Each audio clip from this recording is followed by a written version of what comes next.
the Quran is a man-made book that has a lot of changes, that it went through a process of early editing and redactions that continued for a while. We're not talking a couple of years, we're talking hundreds of years, and that more and more discoveries are supporting this particular theory now.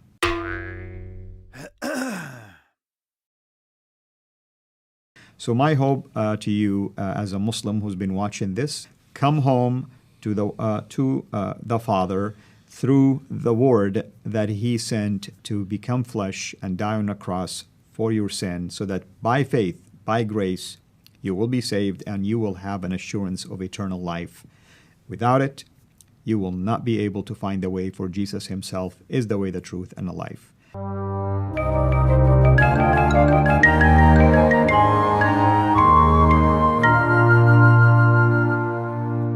Hi everyone, I'm here with my friend Fadi, and we've just recorded a lot of shows about arguments for Islam, and I was with you on a show years ago that we recorded over Skype, but I've never seen your testimony, and I know that you're a former Muslim, that you grew up in Saudi Arabia. But beyond that, I don't really know much. So I figure this would be a great time to learn. So why don't you start by telling us what your life was like in Saudi Arabia growing up? You're absolutely right. I am a former Muslim from Saudi. That's where I was born and raised. And as you know, brother, Saudi Arabia really has a special place when it comes to Islam, simply because it's the birthplace of Islam. And I just happened to be born, basically, and raised in a town near Mecca. So there was this bond not only to Islam and its origin, but also my close proximity to Mecca. And as you know, Islam is a religion of works. Therefore, more good deeds you do, more chances you have in order for you to earn your way to heaven. And being near Mecca, that means that I can always go and do the rituals and the things that are required of me, simply even praying in Mecca most of the time for that purpose. As I was basically growing up, I began to study more and more Islam at a deeper level. Now, not all Muslims, by the way, you're going to meet, even from Saudi, are that religious. I want to be fair. Not all of them are that devout, but the tendency for people in Saudi to be devout, if you wish, is much higher than you find it in other areas outside of Saudi Arabia, simply because Islam is really emphasized in there, not only at the school level, not only at the college level, but also it is emphasized by the way of life in there and the Sharia law application and so many aspects basically of life in there. So this is how I was raised, basically, and that was the environment I grew up in. And obviously, something changed at some point. So, and you're here. So I know, even without you telling me, that a couple of things changed. So what changed first? Did you leave Saudi Arabia first, or did you start doubting Islam while in Saudi Arabia? Well, actually, right before I left to come to basically to the West for my graduate education, I finished my college back in Saudi with the engineering degree. But the thing is this, almost before that happened, during my high school years, I was fascinated with the idea of jihad to the point that I was even seriously considering going to Afghanistan when the Soviets invaded Afghanistan. And it was people like Osama bin Laden who left, and many of the young Saudi men left also as well. And therefore, I was fascinated with this idea of not just fighting, but dying as a martyr for all these rewards that I was reading about when it comes to the rewards for martyrdom. But by the grace of God, I was basically prevented from doing so, and I finished my college. And then I came to the West, and as you know, Muslims are raised to believe that all of the Western Hemisphere basically is Christian. Maybe with the exception to a few that might be Jews, but technically speaking, you are born into a religion called Christianity. And this religion happened to be the one right before Islam. Therefore, it's canceled, it's obsolete. But at the same time, Christians who live in the West, they're immoral. Why? Because their Bible has been corrupted, and evidenced by the fact that they have nightclubs, have bars, and you watch, movies, and you assume that this is the culture at large as a result of this. So I came to the West with that mindset. But it's almost like within the first month, I, believe it or not, I just struggled with the use of idioms, and that led me into basically getting connected through some of the campus ministries with a family that was a born-again believer. That was the first time I've ever heard of such a thing when we were having this spiritual discussions. And it was through that process that my mind began to shift into basically a willingness and also just the desire to learn more about this Christianity that I knew nothing about. Initially, my intent was to convert people to Islam. I didn't really want to learn about it for the sake of leaving Islam, but that's how the process began. Wait, so you got involved with Christians because you're trying to work on your English speaking abilities? My English, exactly. Oh, wow, that's interesting. So, how did you come to doubt Islam? Because most Christians that you would ever run into generally know very little about Islam. So I doubt they would have been presenting criticisms of Islam. So how did you come to doubt Islam? That is true. It's after a few months of my encounter with this family, I ended up changing my major. I moved from that place where I was to another place. And I severed my relationship with the family, never bothered to reconnect with them. Graduated, got a job offer. And it was years later I met more people, and specifically another family. And it was when I began to engage them in discussions about my faith, Islam. In other words, I was inviting them to accept Islam. That's when they began to push back gently, asking me for proof when I said the Bible is corrupt. Asking me for proof when I made claims that Jesus wasn't crucified, and at the same time sharing back with me what does the Bible say, what other evidence there are available, and asking me also to reason about certain facts and things of that nature. In other words, they were really countering my arguments with ways to force me to examine and think about the claims that I'm making. And in this case, I began to discover slowly and gradually that I'm making really big claims that I cannot back up. And it was through this process, that was a long process. It took almost 12 years for it because I was definitely an apologetic at heart. I had this zeal for Islam. And of course, I wanted to prove that I was right. But of course, by God's grace, through this pushback, I began to slowly to doubt Islam until I got to a point where I definitely discovered that either I'm living a big lie or I know nothing about Islam, at least the way I learned it. And that was the turning point, basically. And so what happened after that? I got invited to go to a church a couple of times, and I refused to do so, for obvious reasons. Muslims, of course, don't like to go to churches anyway. And one of it is they're afraid that they'll be seen by others. Sometimes they think God is going to punish them, and so on and so forth. I spent about a year and a half, give or take, basically in, I call it spiritual vacation. I wasn't fasting, I wasn't praying, I wasn't doing anything. So I felt guilty. Remember, I'm religious most of my life. You don't do any of these rituals, all of a sudden you feel like there's something missing here. You're wired to be religious, but at the same time, I felt also a heavy burden almost like lifted off my shoulder. So I was really in this middle stage.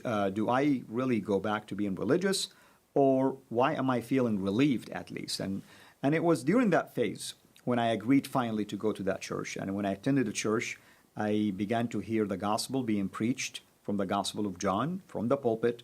And all of a sudden, the things that I heard from that very first family 12 years earlier, and the other family, and others in between, somehow began to make more sense.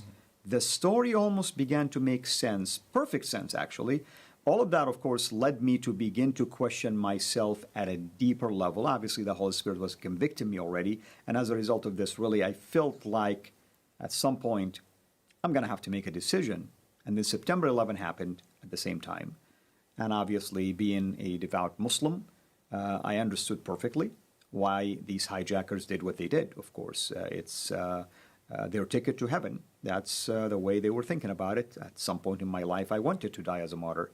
But the devastation of that act was being laid out before my eyes, and I began to see what I myself could have done as well years earlier to others, innocent people, innocent lives.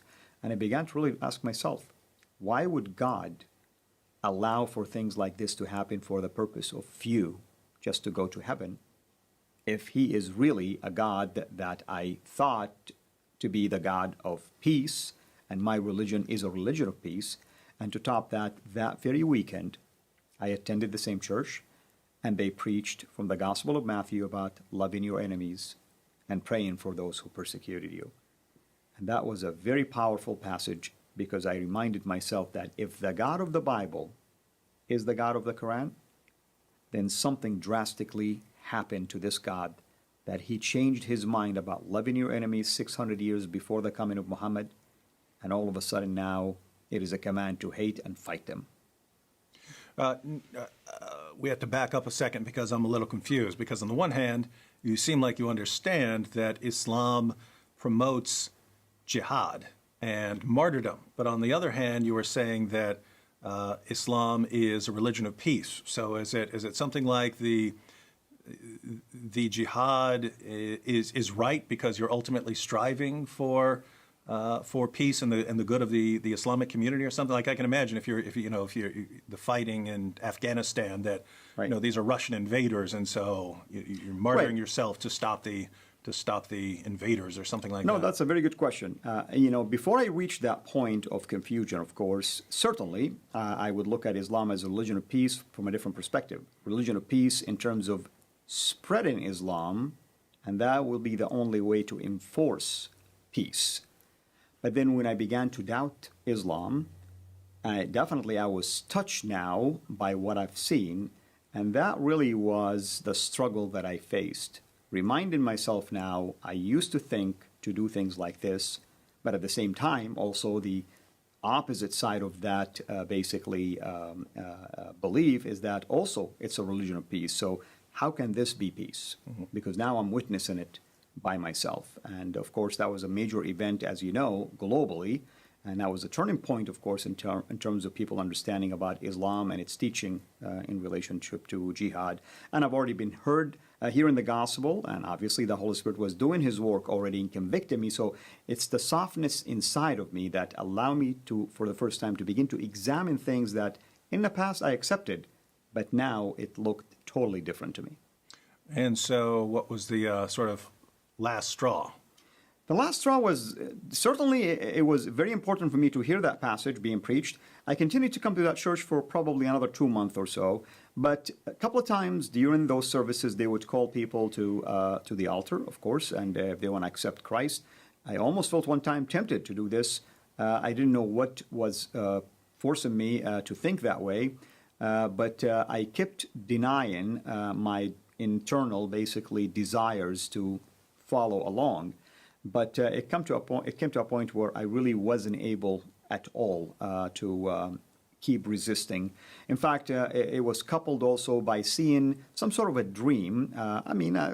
Typically people, especially Muslim people, are afraid of the idea of death for two reasons. Death means there is a possibility of punishment in the grave. But most importantly, you don't know really if you're going to end up making it to heaven or not. I mean, you still want to keep doing your good deeds.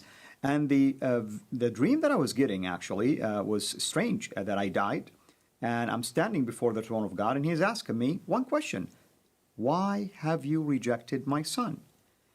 And that was a question I didn't know the answer to, yet at the same time I was already attending the church, and I'm hearing about the son already, and I've seen people accepting the son. And when I've seen this dream a couple of times happening almost within the span of these 2 months, it really terrified me. It's almost like I began to think about death. What's going to happen now if I truly die? What is basically the right path? Is it Islam, or is it what I'm hearing?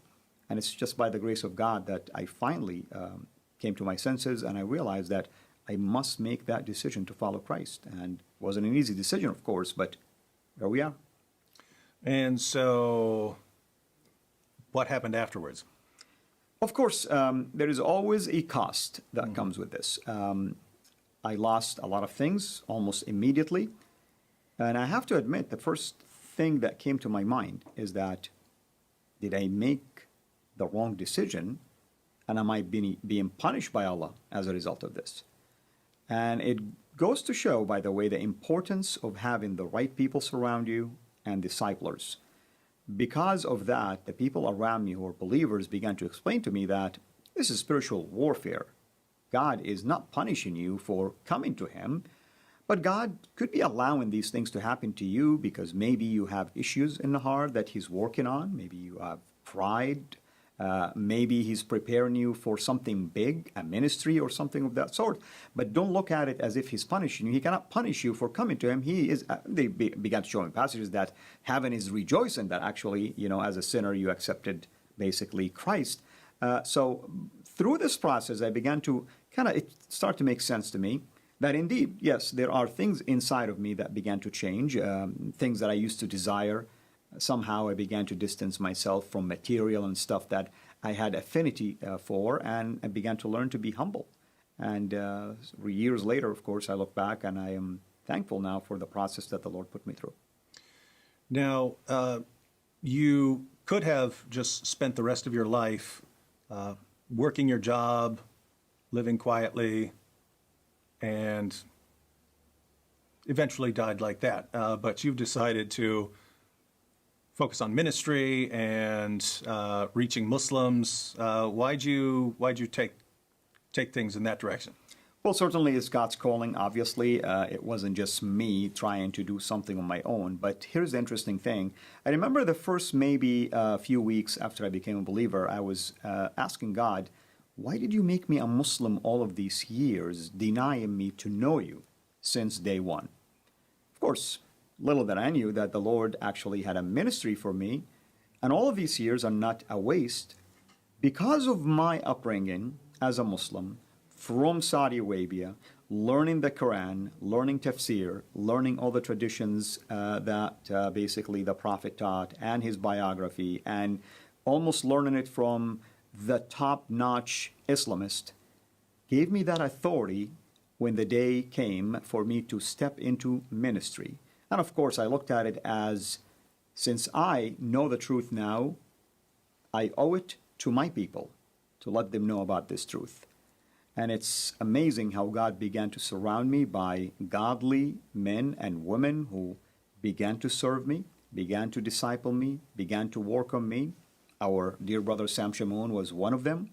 And watching sometimes your videos with him and others that were other parts of my discipleship process. And of course, the Lord brought me into contacts with others where media door opened up for me, and I began to see the significance, really, of utilizing media to the glory of God if we use it wisely. Because I cannot multiply myself, you cannot multiply yourself, but the message could be spread to millions upon millions of Muslims. And that's really how I began to get involved with ministry that grew from just one-on-one to teaching at Sunday schools to teaching seminars, and all of a sudden get involved with satellite TV, and now my own, of course, website, videos, radio show, and the likes, basically. One last question. You mentioned a situation where you saw the 9/11 attacks and decided to rethink things more carefully. I know there are lots of Muslims in the world today who are in that situation because they've seen a lot more than just 9/11. They're seeing what people are doing in the name of Allah around the world. Even right now during Ramadan, they're seeing the constant bombings, the suicide attacks, and so on. And many of them still believe in Islam, but this can become a time of reflection for them, time to think to themselves, is this religion true? Is all of this based on Islam, and is Islam true? And for those Muslims who might be ready to think about this for themselves for the first time, instead of just believing what's been passed down to them, what would you say to them? What I would say is this. They are certainly fortunate today because in my days we didn't have Google. We didn't have internet, at least as powerful as we have today. Things have developed ever since. Of course, Google came into the equation later in my search, of course. They have access to many, basically, resources online at the privacy of their own home and places. I encourage them to go and examine all evidence available related not only just to Christ and the Bible, but also examine the falsehood, I should say, and the teachings of Islam in contrast to the teaching of the Bible and Christ, and ask themselves this question: what they are witnessing firsthand right now, whether at least themselves, their immediate family, friends, or maybe just what they're watching globally taking place, unfolding right before our eyes, does that make sense? That a religion that everyone think is a religion of peace would cause such chaos globally, and since September 11, this chaos continues to intensify to where we are today. Almost every region in the world has been impacted by it. Can truly the God who revealed Islam to be the religion of peace be the same God who is also causing all of this chaos? You see, you cannot pick and choose what the Quran teaches or what the Prophet teaches, because ISIS can justify their actions just like people who wants to claim that Islam is a religion of peace can justify their actions. So one side has to be right and one side has to be wrong. And the fact that you have contradictions from within, this should cause them to examine Islam at a deeper level, utilizing all of these resources that are available for them, which I did not have in my days. Well, thank you, brother. And to everyone out there who would like to learn more, you can look at the links in the description box. That'll take you to Al-Fadi's YouTube channel, to many more videos by him, and to more details about his background and story.